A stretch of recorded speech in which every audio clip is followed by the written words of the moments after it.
So welcome to the chat. And today we have the one and only Stokely Murray. So Stokely, thank you for joining us today. Yes, you're very welcome. It's good to be here. Feel honored. Thank you. You're welcome. Thank you again. So I'm going to jump you with something. I don't know if you remember this. Several years ago, I'm not going to say how many years, because then it Please might be don't. aging us.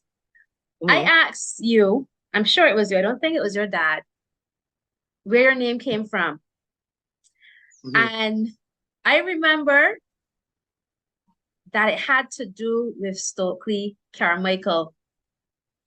That's right. And for those people out there who don't know who Stokely Carmichael, he was born in Trinidad, but he was an activist in the States. He would have been around the times in terms of with Martin Luther King, etc.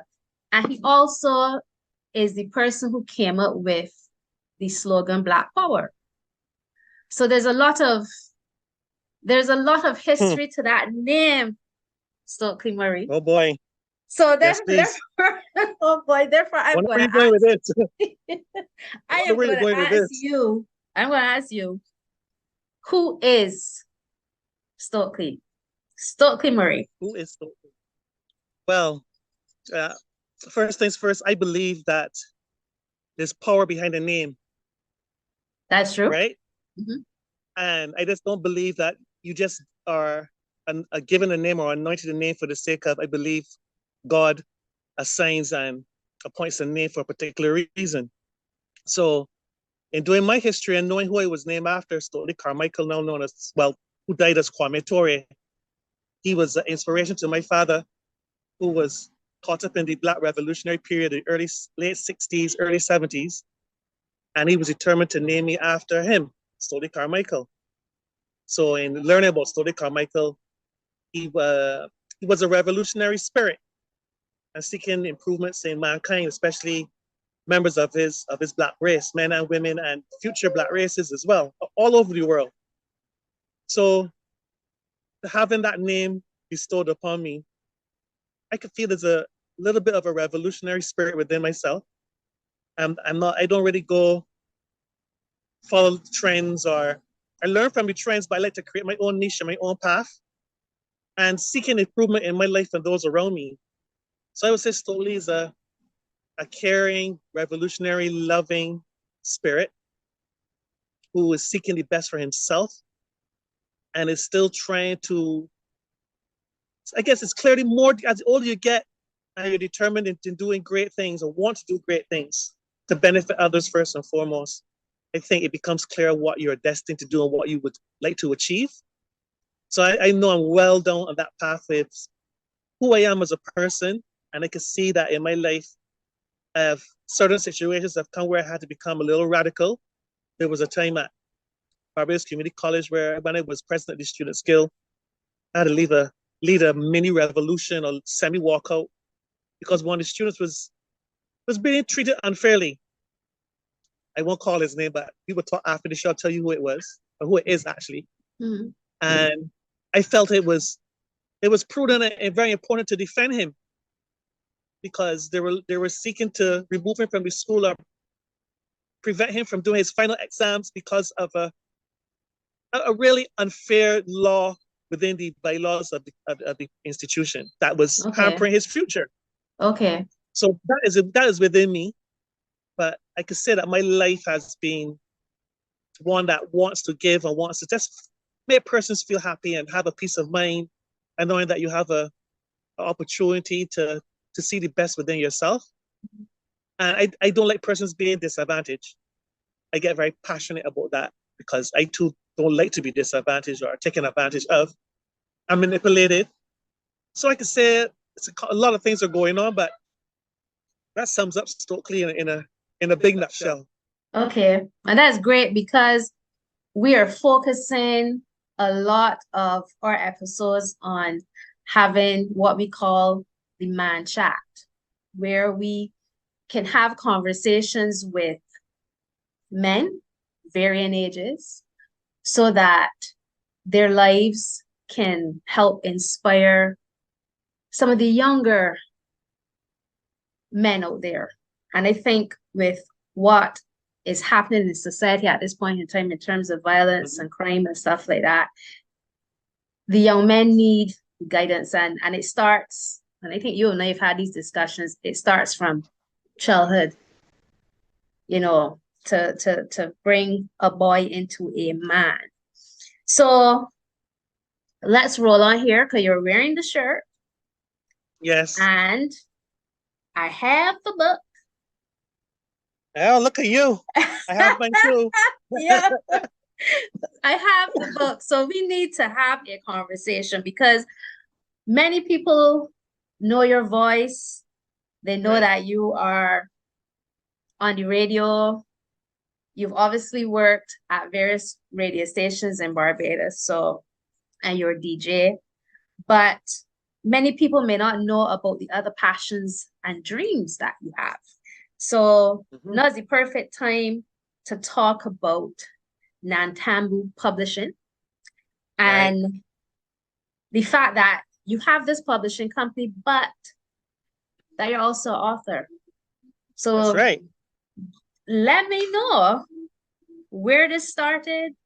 What's the dream? Let's chat. Let's chat. Okay, well, December 2014, I think that's when I got the spark, or the fire was lit within me to really get something going.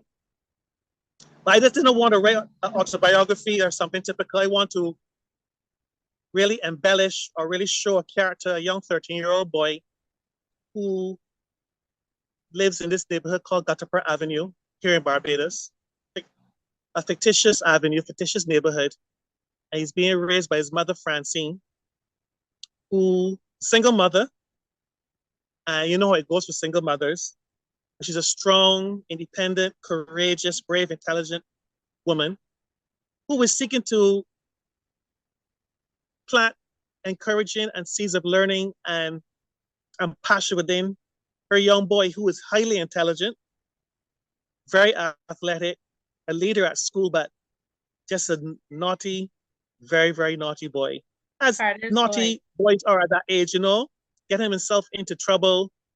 But it was important for me that within these stories and these series of books, because this is the first of many books to come, that there was a lesson or a message learned at the end of it, that I want to make sure that readers, especially young children of these books, will know that at the end of each story, you will know that you can't get away with doing as you like.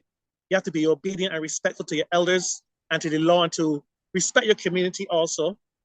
So it was important for me to show these series of books within a summer period. And Charlie's best friend, Paul, get up to mischief. Paul is one that likes to get in trouble, but pretends that he's not really involved. But Charlie's a little instigator and the protagonist. But Paul is like the semi-protagonist. He doesn't want to. He always says, no, we shouldn't. But somehow he wants to be a part of it, And the two of them are figuring out as two 13-year-old boys. As a 13-year-old boy, you're feeling all kinds of emotions. You're learning about all different things. You're now entering teenage years officially. So your body is changing, your mind is changing, your thoughts are changing. You're literally at a stage, as you would know, crossroad. The crossroad, your body and mind actually feels differently. So I want to share some stories from the perspective of this 13-year-old boy, very precocious, impetuous 13-year-old boy, who's really, really lovable, but just always finds himself in some form of trouble. But he has the Gutterper Avenue community or neighborhood. They are raising him as well too. There are characters within the neighborhood that are also raising this boy as well. So they're all looking out for each other. There's a Mr. Millington, who is the godfather or the self-proclaimed, grandfather, godfather, leader of the neighborhood, who loves Charlie, but in a very that kind of tough love way. He's a very wise old man who has seen the changes within the neighborhood over the decades, and has a deep affection for Charlie, but it's not one that is very soft or comfortable. It's very tough, because it's very nosy. He's always making sure that Charlie and his friends and the other members of the neighborhood are kept in line. You always have that one person in the neighborhood elder. So there's a community, there's a strength of Charlie's mom, who is determined in spite of the difficult circumstances, that her son will get the best of life and deserves the opportunity to get the best of life. So that was the perspective I wanted to go. It's semi-autobiographical, but I would say Because 90%. Charlie loves football. Charlie Charlie loves loves football. And anybody who knows Stokely Yes, as you will know during the World Cup, I knows was that you're Argentinian. Argentinian. And funny enough, when I wrote that story, Argentina won the World Cup, and this book was released last year, August, and Argentina ended up winning the World Cup. So it was strange that in his mind, as part of his dream and his fantasy, Charlie was holding the World Cup, representing Argentina. And then look, I'm really number aren't I 10. brilliant? And number 10, like Messi, his idol. So if you want to tell me God was not working and doing his thing from 2014 to that moment alone, I mean that says that speaks volumes. So it kind of brought confirmation that I was doing something right. Uh-huh. Something that was bigger than me that was going on, even though it's a nice book, but bigger forces are in play, which was God, obviously. Mm-hmm. And the response I've got of a person who have read the book is a genuine love and curiosity as to where these stories will go. So just want to have that kind of impact to reflect strong boys, strong women, strong men, and a reflection of Barbadian culture and heritage within these stories. So everything that makes up Stokely is immersed within this book and the stories to come. That is great. But the thing is, as I said, you're an author, but obviously you also own a publishing company. So clearly you want to be able to take other writers down a similar path. Yes, that's true. Because what non-tablet publishing is seeking to do is to have a platform, to work on a different paradigm where authors, illustrators, creators on the whole have a place where they can feel free to share their talent and let it be a platform, a launching pad for whatever is to come as well. And I just feel that in the same way I would love to have an opportunity if I had this kind of opportunity, to be able to have a platform where I can display and show my creativity. No strings attached. Just, there's a place where we have a team of persons like Michael Russell and Rashida C. and Tristan Roach, the illustrator of the book. We have a team of persons that are working on developing their creative companies. I want to, bring persons along, because it's a very arduous, very, very difficult, as you will know, Sharon, to do this. It's not, you have a great idea, you might have all the great technology and the great funding, but it's a very, very, very long process. It is. And I believe that the team that I have, along with persons, have that same community spirit like Gatapra Avenue. We work together to push each other. I could come to Sharon and say, Sharon, I need some help with some promotional ideas. Sure, Stokely, but I want you to run a couple of get Tristan to run a couple of illustrations for me, or I want you to do some captions for me for some things coming up. So, non-tablet publishing is more than just publishing works, but it's seeking to be a community where we are working together to build our empires as well too. So I thought it was important that it starts from that premise, and it's blossoming. I haven't had the time needed to really, really invest my time and energy into really tweaking the nuts and bolts of it, but if Sharon has a book to release, I want to let my experience of getting Charlie Hardairs be something that she could tap into, and that we both learn together, and she could probably show me some other avenues as well. So I don't know it all, but I just want it to be a platform or a place where persons can feel free to share knowledge, because as creatives, us, we have this thirst to put art out there. Sometimes, most of the time, it's really about the money. It's just about having a contribution.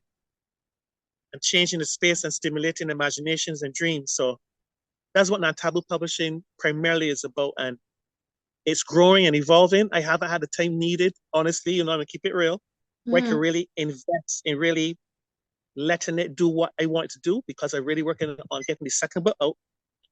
But next year will be the time when I know for sure. When I want, for author, yes, don't do one, but when you have a second book, you can say, all right, we're legit. Yeah. So I'm gathering more information along the way. So persons that are interested in working with me, I have 10, 15 persons waiting, but I don't want to just let them come on board. You as well. That's the one to come on board when I'm still trying to figure out stuff myself. So everything's on pause there, but I know I'll be getting back around to all of you for sure. So I'm looking forward to it. It's exciting as well. But I'm glad that you alluded to the fact that, I guess I could use the terminology that they use now, that you have a tribe.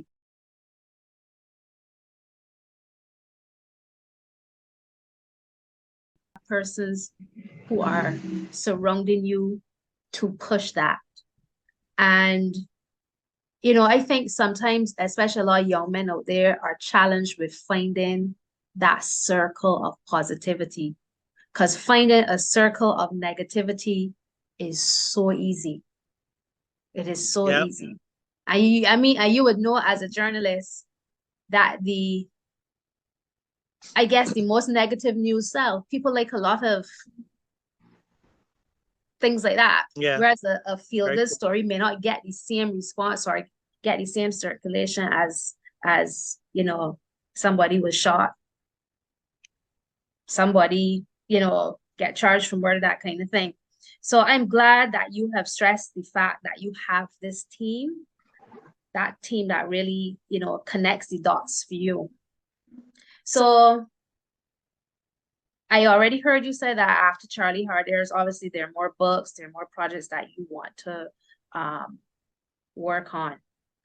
But I just want you, and you don't have to say it to me, you can just say it to whoever's out there, because I know there's some young men who are going to be watching this and thinking, oh, I have a dream too, but how do I get there? What would you advise them, Stokely, as a man to another man, to a young man? What would you say in pursuing your dreams? Well, I want to really, in answer to that question, I want to really tag along what you said with the importance of having a tribe and a support system. And not just a support system, but a support system that believes in you and what you want to do. They're not seeking any financial gains. Everybody wants to make money. You want to be able to sustain your life based on doing what you love. But to have a support team and a tribe that believes in you, Sharon, as you would know, in your ventures, that there's no price that you can put for persons that are seeing more in you than you're probably even seeing within yourself. So true. That believe, that are seeing perspectives and different angles, different approaches for your projects and your work, that you're like, wait, but you know more about my work than myself. You have bigger plans than myself. You want this, something's even more than myself. What's going on? And that pushes you and fuels you. And segueing into what you asked me about young men pursuing their dreams, you just, as simple as this may sound, you just have to start. You have to start. With my experience, Charlie Hardares was running around, his friends in his neighborhood was running around my head for years. And I would start, I would stop. The end product, sometimes I look at it and there are things that I would have wanted to incorporate more in the story, but I know that will come later on. But you have to just start. And don't believe that it's going to be a smooth process. You can start and go back to it. I had writer's block for 2 years. Between 2016 and 2018, I had nothing, Sharon. I contributed nothing. All it took was just one transitional sentence to get me going. I had this middle, I had to start, I had the end. 2 years, I was like, you know what? I ain't even studying that. I just walking away. Not walking away from completing the project, but for that period, it was hard, and you don't force it. I would say you really have to believe in yourself, and young men out there and young mothers and young women out there, feeling as though that their sons and their godsons and then their nephews, the neighbors, the little Charlies in the neighborhood are up to no good and have nothing to offer. More than likely they do. And men have to spend time with themselves and really figure out what is it that they really want? What is it they really want to do? Where are they really? I'm 51 years old. If the things that I know that I could have taken the time 20, 15, 20 years ago and taken time for myself to figure out what is it that I want to do? Even though I've been in radio and doing radio, you know, there's still within you, there's something more you want to achieve. Mm-hmm. Young men out there and strong, beautiful, intelligent, supportive women, you don't know the impact y'all have on us. Y'all have an impact on us. Y'all know this as well too. And it's not to be manipulative, but y'all have an impact that could bring out the best in us because you know the affection young men have towards their mothers primarily. Mm-hmm. And women that can see the potential because y'all have this intuition of saying, I see something there that they're not recognizing about themselves. And don't give up on us. Many of us just want an opportunity and a chance. And men have to really find time to find the mental space to really give themselves a break too. Men put themselves under so much pressure. So much pressure That's because you're true. seeing your parents and persons around you achieving and getting ahead. And even though you're doing relatively well, you feel as though you're not doing enough. Mind you that at that time you were doing so much. I think we have to give ourselves a little mercy and a little grace at times to take a breath and say, all right, I'm doing well. I can do better. How do I do this? And seek persons that truly believe in you. And Mm-hmm. if it's family members, your best friends, your neighborhood, Mr. Millington, or your best friend that you can lean on, that can really guide and shape you. Seek those sources of inspiration and guidance. And know that, as cliched as it may sound, you know, you just have to start and we can really make things happen. I would have never have thought that I would be an author. Mm-hmm. Right? I mean, thinking sometimes I would say this. I think it's one of the greatest achievements in my life. Wow. To say that because I was determined to have a piece of Barbadian literature. Mm-hmm. So when I go and see my father in heaven, I can say, boy, you left something behind. Following footsteps of my father as well. So we have to really make our dreams, be proactive in pursuing our dreams, give ourselves grace and mercy. Think of the bigger picture, but work incrementally towards it. Don't put yourself under too much pressure and implore caring, loving, nurturing, beautiful women of this world to shape us and guide us and make us better as we will support you as we should Mm-hmm. in improving your lives as well, you know? Yeah. But I think it's important for young men it's so hard, Sharon. It's hard. A lot of women because, and men, and I will say this to them, to say is, men, you need to cry more. I went up to I had a conversation 2 days ago, and I would say, I love to cry. To me, crying is deliverance. You know, you get it out. And men are bottling up so much. And as you can see, the suppressing of emotions and frustrations, you see how things are in this world. They're releasing it in negative waves. They're raping our women, they're stealing, they're killing, they're committing suicide. Yep. They're fornicating, overly fornicating, with no care or, you know, a callous way of living. Just because it won't take time to really hone in and shed a tear. Sometimes it's just Mm-hmm. want to cry. I will call Sharon. Sometimes we keep it straight, Sharon. We have prayed together. We have. We have prayed together, and it has gotten us through some really icky and real sticky periods that we were both like, Stokely, I know, all through with this Stokely. Let's just That is pray. so true. That is just, and sometimes you just need that, you know. So we are And speaking from, you have actually just gone into something I'm happy ahead, that yeah. you have in terms of talking about your relationship with God and how important having a spiritual connection to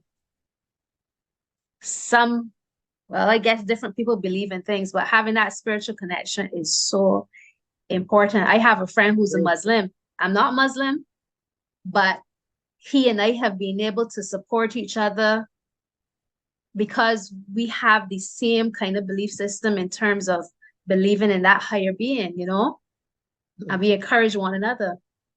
And the fact that Muslims pray 5 times a day, I've asked so Wow. many questions about that because I admire the discipline of it.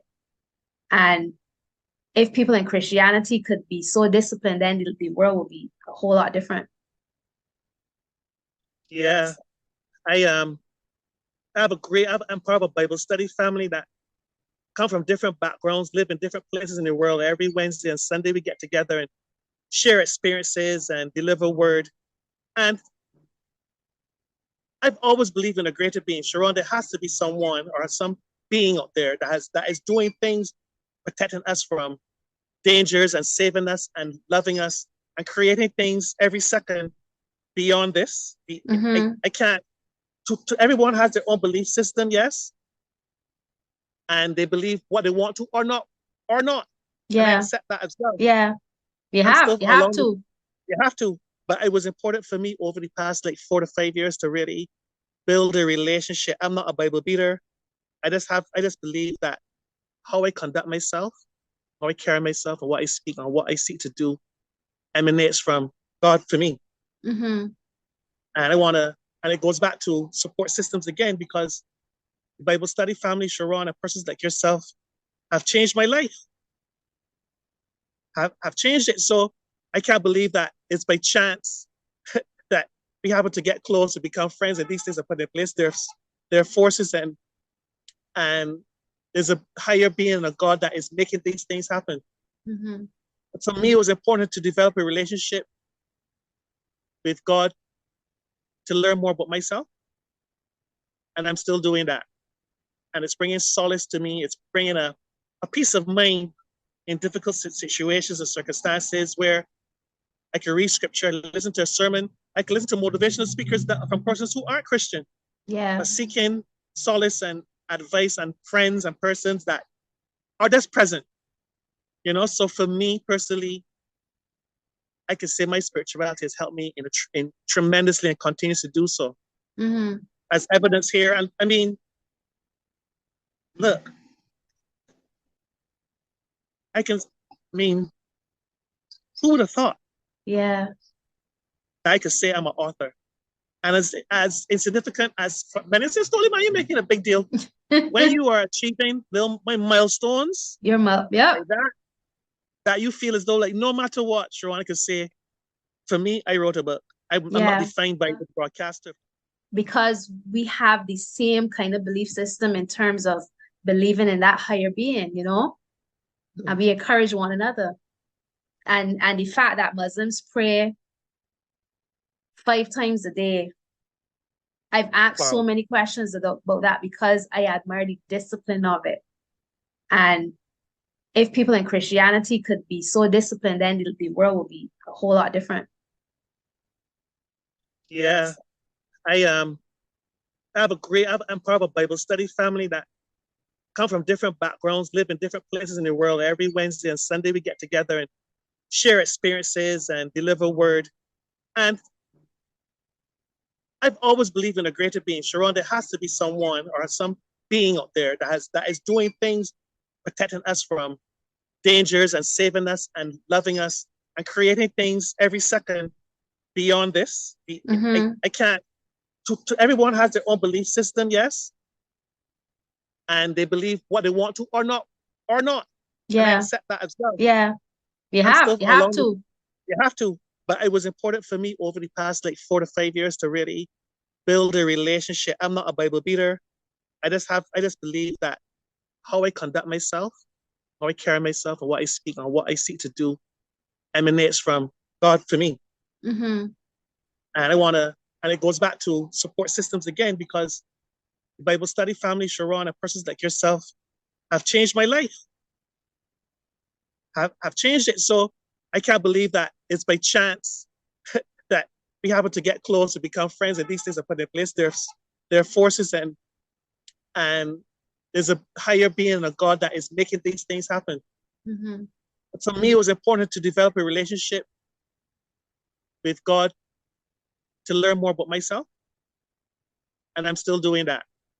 And it's bringing solace to me. It's bringing a peace of mind in difficult situations and circumstances where I can read scripture, listen to a sermon. I can listen to motivational speakers from persons who aren't Christian, Yeah. but seeking solace and advice and friends and persons that are just present. So for me personally, I can say my spirituality has helped me in tremendously and continues to do so. Mm-hmm.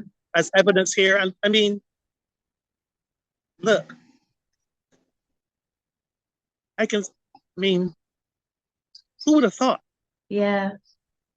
that I could say I'm an author? And as insignificant as many say, Stokely Murray, you're making a big deal. When you are achieving little milestones, Your mouth, yep. like that you feel as though, like, no matter what, Sharon could say, for me, I wrote a book. I'm not defined by the broadcaster of 20 plus years, Yeah.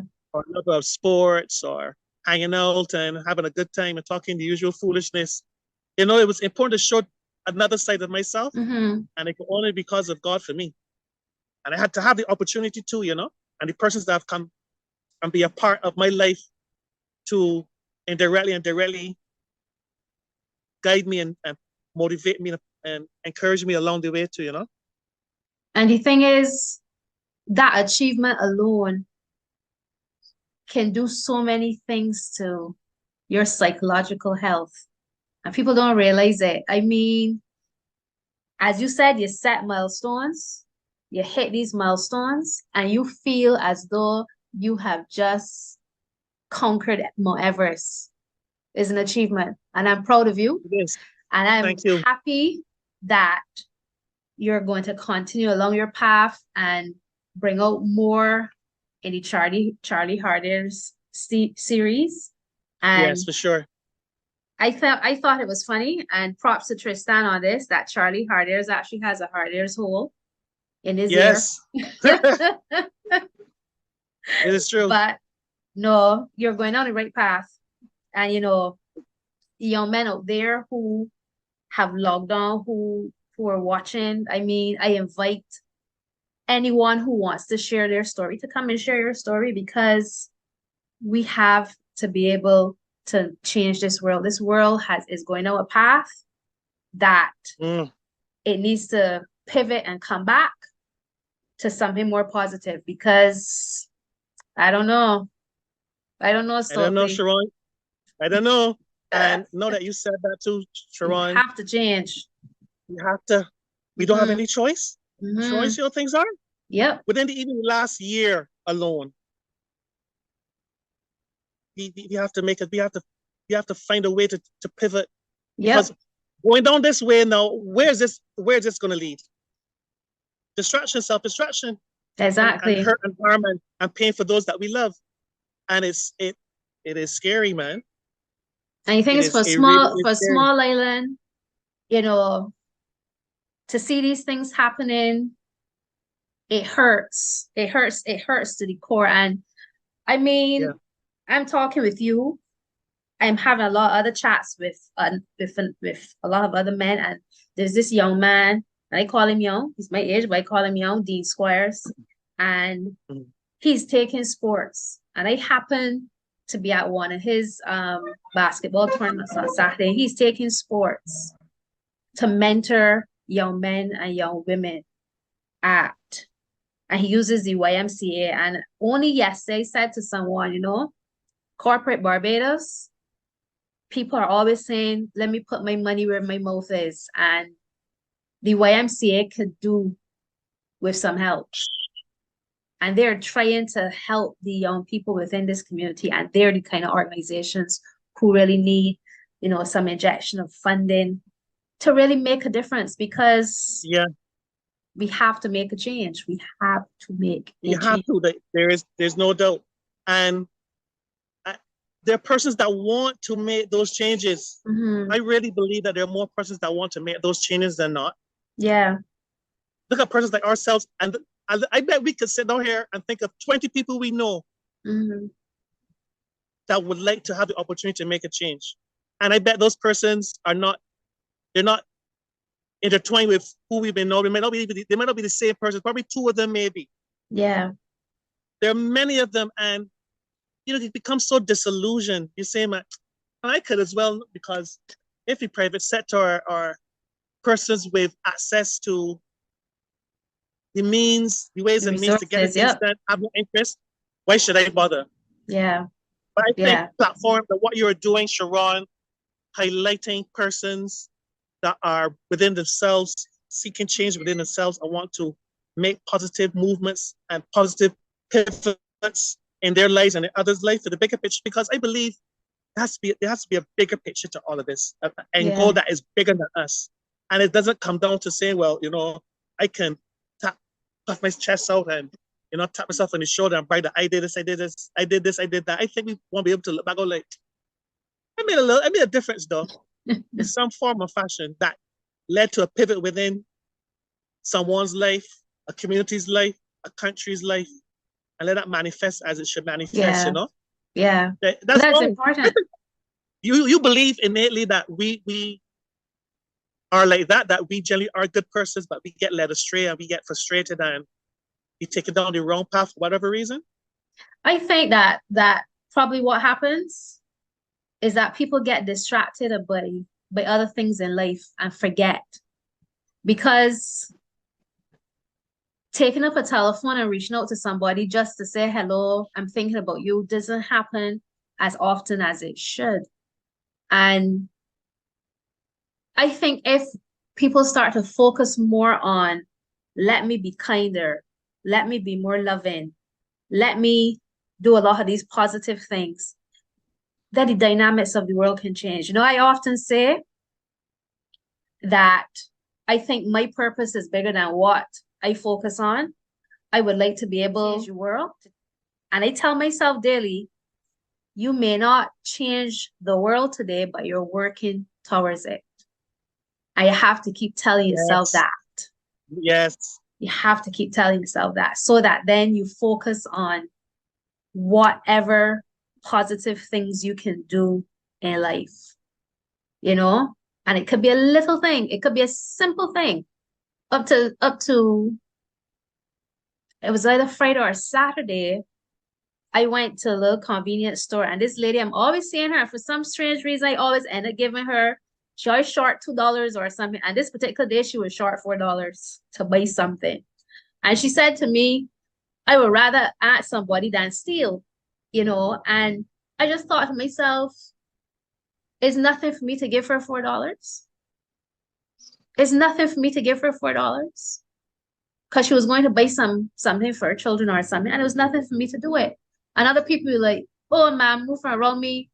I ain't giving you $4." And I think just because that's just how we are, Yeah. unfortunately.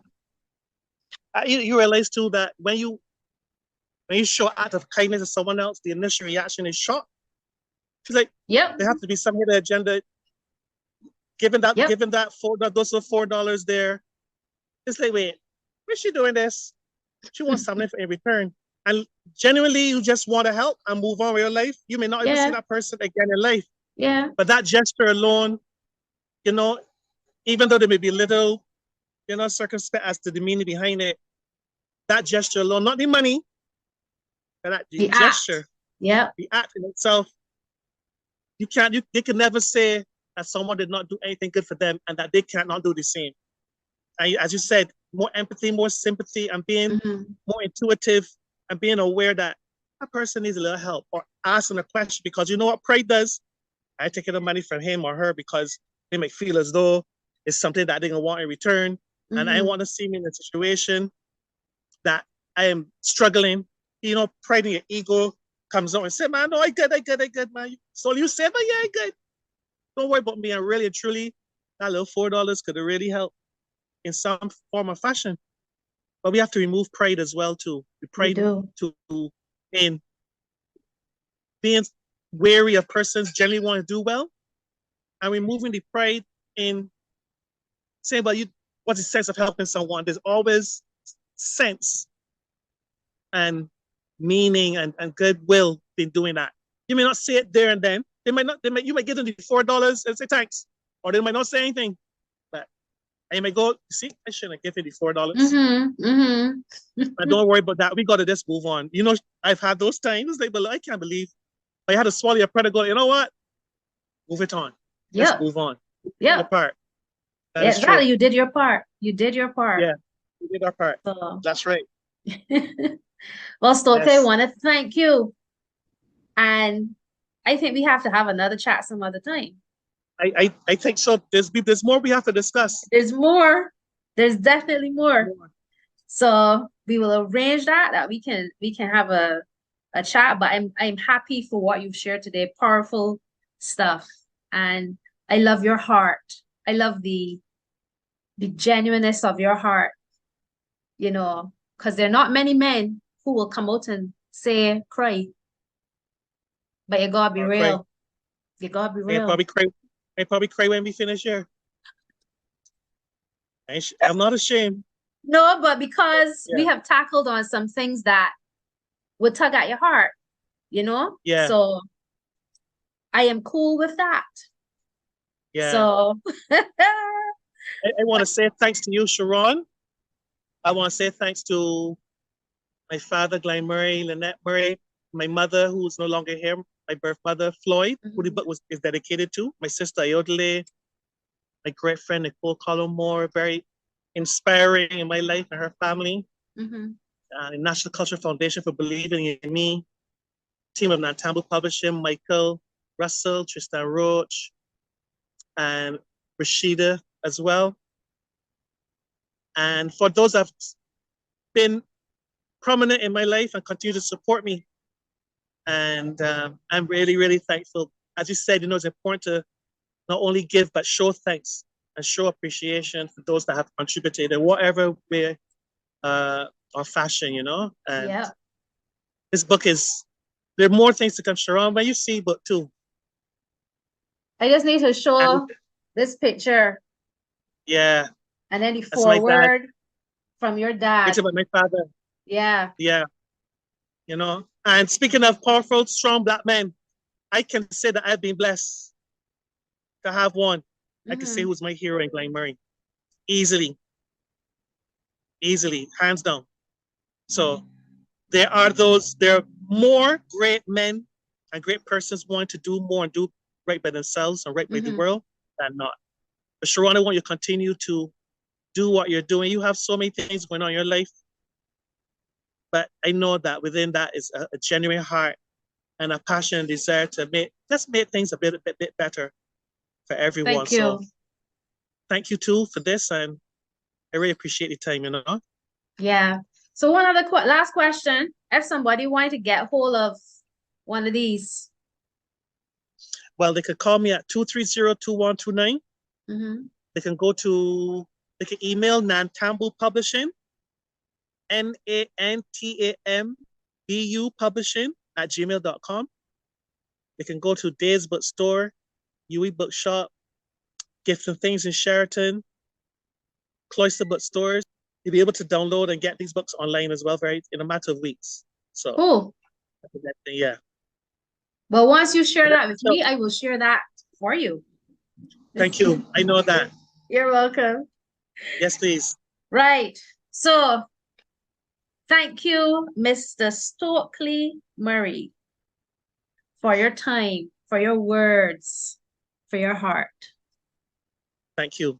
Thank you, Miss Sharon Perry, for your time as well. Big hug for you. You're welcome. All right. Enjoy the rest of your day. You too.